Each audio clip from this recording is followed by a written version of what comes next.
Sir ನಾವು ಭಾರತೀಯ ದಲಿತ ಅಂತ ರಾಜ್ಯಾಧ್ಯಕ್ಷರಾಗಿ ಬಂದಿದ್ದೆವು ಮತ್ತು ನಾವು ಕಳೆದ ಸಲನೂ 30ನೇ ತಾರೀಕಿನ ಶಾಂತಿ ಸಭೆಯಲ್ಲಿತ್ತು, ಅಲ್ಲಿ ಭಾಗವಹಿಸಿದ್ದೆವು. ನಮ್ಮದೊಂದು ಬೇಡಿಕೆ ಏನಿತ್ತು ಅಂತಂದರೆ, ನಮಗೂ ಏನಪ್ಪ ಅಂದ್ರೆ ಅಡ್ವೊಕೇಟ್ ಜನರಲ್ ಅವರು ಏನು ಒಬ್ಬ ಅರ್ಜಿದಾರ ಅವತ್ತು ಹಾಜರಿ ಆಗಲಿಲ್ಲ ಸಭೆಗೆ. ಅದಕ್ಕಾಗಿ ಅವ್ರು ಒಬ್ಬರಿಗೆ ಕರೆದಾರೆ. ಅದಕ್ಕೆ ಅದ್ರ ಜೊತೆಗೆ ನಮ್ಮೆಲ್ಲ ಸಂಘಟನೆಗಳು ಇನ್ನೂ 10 ಸಂಘಟನೆಗಳಿದ್ದವು. 10 ಸಂಘಟನೆದವ್ರಿಗೆ ಕರಿಬೇಕಾಗಿತ್ತು ಅಂತೇಳಿ ನಾವು ಜಿಲ್ಲಾಧಿಕಾರಿಗಳಿಗೆ ನಿನ್ನೆ ಭೇಟಿಯಾಗಿ ಮನವಿ ಕೊಟ್ಟಿದ್ದೆವು.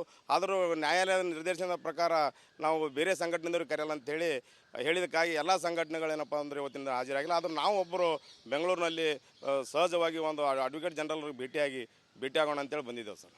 ಈಗಲ್ಲ ಕಳೆದ ಬಾರಿ ನೀವು ಅಲ್ಲಿ ಭಾಗಿಯಾಗಿದ್ರಲ್ಲ, ಏನೆಲ್ಲ ವಿಚಾರಗಳಲ್ಲಿ ಚರ್ಚೆ ಆಗಿತ್ತು ಅಂತ ಸರ್? ಅಲ್ಲೇನು ಕಳೆದಲ್ಲಿ ಎಲ್ಲ ಶಾಂತಿ ರೀತಿಯಿಂದ ಒಂದು ಸಭೆ ನಡೆದಿತ್ತು ಸರ್. ಆದರೆ ಅರ್ಜಿದಾರರಂಥ ಅಶೋಕ್ ಪಾಟೀಲ್ ಅವರು RSS ಸರಸಂಚಾಲಕರಾದಂಥವ್ರು ಅವರು ಸಭೆಗೆ ಹಾಜರಾಗಲಿಲ್ಲ. ಆ ಸಭೆಗೆ ಹಾಜರಾಗಲಾರ್ದ ಸಮಯದಲ್ಲಿ ಅವರು ಪರವಾಗಿ BJP ಪಕ್ಷದ ಮುಖಂಡರು ಒಬ್ಬರು ಹಾಜರಿಯಾಗಿ ಎಲ್ಲ ರೀತಿಯಲ್ಲಿ ನಾವೆಲ್ಲ ಎಲ್ಲ ದಲಿತ ಸಂಘಟನೆಗಳು ಮತ್ತು RSSನವರು ಎಲ್ಲರೂ ಒಂದು ಜಿಲ್ಲಾಧಿಕಾರಿಗಳಿಗೆ ಒಂದು ನಿರ್ಣಯ ಬಿಟ್ಟು ನಾವು ಶಾಂತಿ ರೀತಿ ಕೈಯಲ್ಲಿ ಲಾಠಿ ಹಿಡ್ಕೋಬಾರ್ದು ಮತ್ತು ಶಾಂತಿ ಪ್ರತಿಭಟನೆ ಮಾಡ್ಲಿಕ್ಕೆ ನಮ್ಮದೇನು ಅಭ್ಯಂತರ ಇಲ್ಲ, ನಾವು ಅವರು ಕೂಡಿ ಡೇಟ್ ಹೊಂದಾಣಿಕೆ ಮಾಡ್ಕೋತೀವಿ ಅಂತ ಹೇಳಿದಾಗ BJP ಮುಖಂಡರು ಬಂದೇ ಉದ್ದೇಶಪೂರ್ವಕ ಆ ಸಭೆಯನ್ನು ಹಾಳು ಮಾಡಿದ್ರು ಸರ್. ಅಲ್ಲಿ ಅಂದ್ರೆ ಒಂದೇ ದಿನ ನಡೆಸಬಾರ್ದು ಅಂತ ಅವ್ರದ್ದು ಏನು ಉದ್ದೇಶ ಆಗಿತ್ತು, ಅಥವಾ ನಾನು ಆಗ್ತಿರುವಂತ ವಿಚಾರ ನಮಗೆ ಒಂದೇ ದಿನದಲ್ಲಿ ನಡೆಸಬೇಕಂಬುದು ಮತ್ತು ನಮ್ಮ ಉದ್ದೇಶ ಇತ್ತು ಸರ್. ಆದ್ರೂ ನಾವು ಜಿಲ್ಲಾಧಿಕಾರಿಗಳಿಗೆ ಒಂದು ಮನವಿಗೆ ಸ್ಪಂದನೆ ಮಾಡಿ ನ್ಯಾಯಾಲಯದ ನಿರ್ದೇಶನಕ್ಕೆ ನಾವು ಗೌರವ ಕೊಟ್ಟು ಅದರ ಸಂಘಟನೆಗೆ ಸಂಬಂಧ ಇರಲಾರ್ದಂಥ BJP ಮುಖಂಡ ಬಂದು ಆ ಸಭೆಯಲ್ಲಿ ಉದ್ದೇಶಪೂರ್ವಕವಾಗಿ ಈ ಒಂದು ಶಾಂತಿ ಸಭೆಗೆ ಭಂಗ ತರಬೇಕಂತ ಕಾರಣ ಅವರೊಂದು ಒಂದು ಉದ್ದೇಶಪೂರ್ವಕ ಹಾಳು ಮಾಡಿದ್ರು ಸರ್ ಆ ಸಭೆ. ಇವತ್ತಿನ ಸಂಘಟನೆ ಏನಿದೆ ಮತ್ತೆ ಏನು ನಿಮಗೆ ನಿರೀಕ್ಷೆ ಇದೆ ಇವತ್ತಿನ ನಮಗೂ ಇವತ್ತಿನ ಶಾಂತಿ ಸಭೆಯಲ್ಲಿ ಒಂದು ಒಳ್ಳೆಯ ನಿರ್ಣಯ ಬರ್ತಂದ್ರೆ ನಮ್ಗೆ ಆಶಾಭಾವನೆ ಇದೆ. ನ್ಯಾಯಾಲಯ ಯಾವುದೇ ತೀರ್ಮಾನ ತೊಗೊಂಡ್ರು ಸಹಿತ ನಮಗೂ ಸಹಿತ ಸೇಮ್ ದಿನಾಂಕ ಕೊಡ್ಬೇಕಂತೇಳಿ ನಮ್ಮ ಏನು ದಲಿತ ಪ್ಯಾಂಥರ್ ಸಂಘಟನೆಯನ್ನು ಒಂದು ಲಿಖಿತವಾಗಿ ಸರ್ಕಾರ ಯಾವ್ಯಾವ ದಾಖಲಾತಿ ಕೇಳಿದ್ರು ಆ ದಾಖಲಾತಿ ಸಂಪೂರ್ಣವಾಗಿ ಎಲ್ಲ ದಾಖಲಾತಿ ಕೊಟ್ಟು ನಮಗೂ ಸಹಿತ ಒಂದು ಅನುಮತಿ ನೀಡ್ತಾರಂತೇಳಿ ನ್ಯಾಯಾಲಯದ ಮೇಲೆ ಸಂಪೂರ್ಣವಾದ ವಿಶ್ವಾಸ ಇದೆ ಸರ್. ಸರ್ ನಾವು ಭಾರತೀಯ ದಲಿತ ಅಂತ ರಾಜ್ಯಾಧ್ಯಕ್ಷರಾಗಿ ಬಂದಿದ್ದೆವು ಮತ್ತು ನಾವು ಕಳೆದ ಸಲನೂ 30ನೇ ತಾರೀಕಿನ ಶಾಂತಿ ಸಭೆಯಲ್ಲಿತ್ತು, ಅಲ್ಲಿ ಭಾಗವಹಿಸಿದ್ದೆವು. ನಮ್ಮದೊಂದು ಬೇಡಿಕೆ ಏನಿತ್ತು ಅಂತಂದರೆ, ನಮಗೂ ಏನಪ್ಪ ಅಂದ್ರೆ ಅಡ್ವೊಕೇಟ್ ಜನರಲ್ ಅವರು ಏನು ಒಬ್ಬ ಅರ್ಜಿದಾರ ಅವತ್ತು ಹಾಜರಿ ಆಗಲಿಲ್ಲ ಸಭೆಗೆ. ಅದಕ್ಕಾಗಿ ಅವ್ರು ಒಬ್ಬರಿಗೆ ಕರೆದಾರೆ. ಅದಕ್ಕೆ ಅದ್ರ ಜೊತೆಗೆ ನಮ್ಮೆಲ್ಲ ಸಂಘಟನೆಗಳು ಇನ್ನೂ 10 ಸಂಘಟನೆಗಳಿದ್ದವು. 10 ಸಂಘಟನೆದವ್ರಿಗೆ ಕರಿಬೇಕಾಗಿತ್ತು ಅಂತೇಳಿ ನಾವು ಜಿಲ್ಲಾಧಿಕಾರಿಗಳಿಗೆ ನಿನ್ನೆ ಭೇಟಿಯಾಗಿ ಮನವಿ ಕೊಟ್ಟಿದ್ದೆವು. ಆದರೂ ನ್ಯಾಯಾಲಯದ ನಿರ್ದೇಶನದ ಪ್ರಕಾರ ನಾವು ಬೇರೆ ಸಂಘಟನೆದವ್ರಿಗೆ ಕರೆಯಲ್ಲ ಅಂತೇಳಿ ಹೇಳಿದಕ್ಕಾಗಿ ಎಲ್ಲ ಸಂಘಟನೆಗಳೇನಪ್ಪ ಅಂದರೆ ಇವತ್ತಿನ ಹಾಜರಾಗಿಲ್ಲ. ಆದರೂ ನಾವು ಒಬ್ಬರು ಬೆಂಗಳೂರಿನಲ್ಲಿ ಸಹಜವಾಗಿ ಒಂದು ಅಡ್ವೊಕೇಟ್ ಜನರಲ್ರಿಗೆ ಭೇಟಿಯಾಗೋಣ ಅಂತೇಳಿ ಬಂದಿದ್ದೇವೆ ಸರ್. ಈಗಲ್ಲ ಕಳೆದ ಬಾರಿ ನೀವು ಅಲ್ಲಿ ಭಾಗಿಯಾಗಿದ್ರಲ್ಲ, ಏನೆಲ್ಲ ವಿಚಾರಗಳಲ್ಲಿ ಚರ್ಚೆ ಆಗಿತ್ತು ಅಂತ ಸರ್? ಅಲ್ಲೇನು ಕಳೆದಲ್ಲಿ ಎಲ್ಲ ಶಾಂತಿ ರೀತಿಯಿಂದ ಒಂದು ಸಭೆ ನಡೆದಿತ್ತು ಸರ್. ಆದರೆ ಅರ್ಜಿದಾರರಂಥ ಅಶೋಕ್ ಪಾಟೀಲ್ ಅವರು RSS ಸರಸಂಚಾಲಕರಾದಂಥವ್ರು ಅವರು ಸಭೆಗೆ ಹಾಜರಾಗಲಿಲ್ಲ. ಆ ಸಭೆಗೆ ಹಾಜರಾಗಲಾರ್ದ ಸಮಯದಲ್ಲಿ ಅವರು ಪರವಾಗಿ BJP ಪಕ್ಷದ ಮುಖಂಡರು ಒಬ್ಬರು ಹಾಜರಿಯಾಗಿ ಎಲ್ಲ ರೀತಿಯಲ್ಲಿ ನಾವೆಲ್ಲ ಎಲ್ಲ ದಲಿತ ಸಂಘಟನೆಗಳು ಮತ್ತು RSSನವರು ಎಲ್ಲರೂ ಒಂದು ಜಿಲ್ಲಾಧಿಕಾರಿಗಳಿಗೆ ಒಂದು ನಿರ್ಣಯ ಬಿಟ್ಟು ನಾವು ಶಾಂತಿ ರೀತಿ ಕೈಯಲ್ಲಿ ಲಾಠಿ ಹಿಡ್ಕೋಬಾರ್ದು ಮತ್ತು ಶಾಂತಿ ಪ್ರತಿಭಟನೆ ಮಾಡ್ಲಿಕ್ಕೆ ನಮ್ಮದೇನು ಅಭ್ಯಂತರ ಇಲ್ಲ, ನಾವು ಅವರು ಕೂಡಿ ಡೇಟ್ ಹೊಂದಾಣಿಕೆ ಮಾಡ್ಕೋತೀವಿ ಅಂತ ಹೇಳಿದಾಗ BJP ಮುಖಂಡರು ಬಂದೇ ಉದ್ದೇಶಪೂರ್ವಕ ಆ ಸಭೆಯನ್ನು ಹಾಳು ಮಾಡಿದ್ರು ಸರ್. ಅಲ್ಲಿ ಅಂದ್ರೆ ಒಂದೇ ದಿನ ನಡೆಸಬಾರ್ದು ಅಂತ ಅವ್ರದ್ದು ಏನು ಉದ್ದೇಶ ಆಗಿತ್ತು, ಅಥವಾ ಆಗ್ತಿರುವಂತ ವಿಚಾರ ನಮಗೆ ಒಂದೇ ದಿನದಲ್ಲಿ ನಡೆಸಬೇಕಂಬುದು ಮತ್ತು ನಮ್ಮ ಉದ್ದೇಶ ಇತ್ತು ಸರ್. ಆದ್ರೂ ನಾವು ಜಿಲ್ಲಾಧಿಕಾರಿಗಳಿಗೆ ಒಂದು ಮನವಿಗೆ ಸ್ಪಂದನೆ ಮಾಡಿ ನ್ಯಾಯಾಲಯದ ನಿರ್ದೇಶನಕ್ಕೆ ನಾವು ಗೌರವ ಕೊಟ್ಟು ಅದರ ಸಂಘಟನೆಗೆ ಸಂಬಂಧ ಇರಲಾರ್ದಂಥ BJP ಮುಖಂಡ ಬಂದು ಆ ಸಭೆಯಲ್ಲಿ ಉದ್ದೇಶಪೂರ್ವಕವಾಗಿ ಈ ಒಂದು ಶಾಂತಿ ಸಭೆಗೆ ಭಂಗ ತರಬೇಕಂತ ಕಾರಣ ಅವರೊಂದು ಒಂದು ಉದ್ದೇಶಪೂರ್ವಕ ಹಾಳು ಮಾಡಿದ್ರು ಸರ್ ಆ ಸಭೆ. ಇವತ್ತಿನ ಸಂಘಟನೆ ಏನಿದೆ ಮತ್ತೆ ಏನು ನಿಮಗೆ ನಿರೀಕ್ಷೆ ಇದೆ ಇವತ್ತಿನ ಇವತ್ತಿನ ಶಾಂತಿ ಸಭೆಯಲ್ಲಿ ಒಂದು ಒಳ್ಳೆಯ ನಿರ್ಣಯ ಬರ್ತಂದ್ರೆ ನಮ್ಗೆ ಆಶಾಭಾವನೆ ಇದೆ. ನ್ಯಾಯಾಲಯ ಯಾವುದೇ ತೀರ್ಮಾನ ತೊಗೊಂಡ್ರು ಸಹಿತ ನಮಗೂ ಸಹಿತ ಸೇಮ್ ದಿನಾಂಕ ಕೊಡ್ಬೇಕಂತೇಳಿ ನಮ್ಮ ಏನು ದಲಿತ ಪ್ಯಾಂಥರ್ ಸಂಘಟನೆಯನ್ನು ಒಂದು ಲಿಖಿತವಾಗಿ ಸರ್ಕಾರ ಯಾವ್ಯಾವ ದಾಖಲಾತಿ ಕೇಳಿದ್ರು ಆ ದಾಖಲಾತಿ ಸಂಪೂರ್ಣವಾಗಿ ಎಲ್ಲ ದಾಖಲಾತಿ ಕೊಟ್ಟು ನಮಗೂ ಸಹಿತ ಒಂದು ಅನುಮತಿ ನೀಡ್ತಾರಂತೇಳಿ ನ್ಯಾಯಾಲಯದ ಮೇಲೆ ಸಂಪೂರ್ಣವಾದ ವಿಶ್ವಾಸ ಇದೆ ಸರ್. ಸರ್ ನಾವು ಭಾರತೀಯ ದಲಿತ ಅಂತ ರಾಜ್ಯಾಧ್ಯಕ್ಷರಾಗಿ ಬಂದಿದ್ದೆವು ಮತ್ತು ನಾವು ಕಳೆದ ಸಲನೂ 30ನೇ ತಾರೀಕಿನ ಶಾಂತಿ ಸಭೆಯಲ್ಲಿತ್ತು, ಅಲ್ಲಿ ಭಾಗವಹಿಸಿದ್ದೆವು. ನಮ್ಮದೊಂದು ಬೇಡಿಕೆ ಏನಿತ್ತು ಅಂತಂದರೆ, ನಮಗೂ ಏನಪ್ಪ ಅಂದ್ರೆ ಅಡ್ವೊಕೇಟ್ ಜನರಲ್ ಅವರು ಏನು ಒಬ್ಬ ಅರ್ಜಿದಾರ ಅವತ್ತು ಹಾಜರಿ ಆಗಲಿಲ್ಲ ಸಭೆಗೆ. ಅದಕ್ಕಾಗಿ ಅವ್ರು ಒಬ್ಬರಿಗೆ ಕರೆದಾರೆ. ಅದಕ್ಕೆ ಅದ್ರ ಜೊತೆಗೆ ನಮ್ಮೆಲ್ಲ ಸಂಘಟನೆಗಳು ಇನ್ನೂ 10 ಸಂಘಟನೆಗಳಿದ್ದವು. 10 ಸಂಘಟನೆದವ್ರಿಗೆ ಕರಿಬೇಕಾಗಿತ್ತು ಅಂತೇಳಿ ನಾವು ಜಿಲ್ಲಾಧಿಕಾರಿಗಳಿಗೆ ನಿನ್ನೆ ಭೇಟಿಯಾಗಿ ಮನವಿ ಕೊಟ್ಟಿದ್ದೆವು.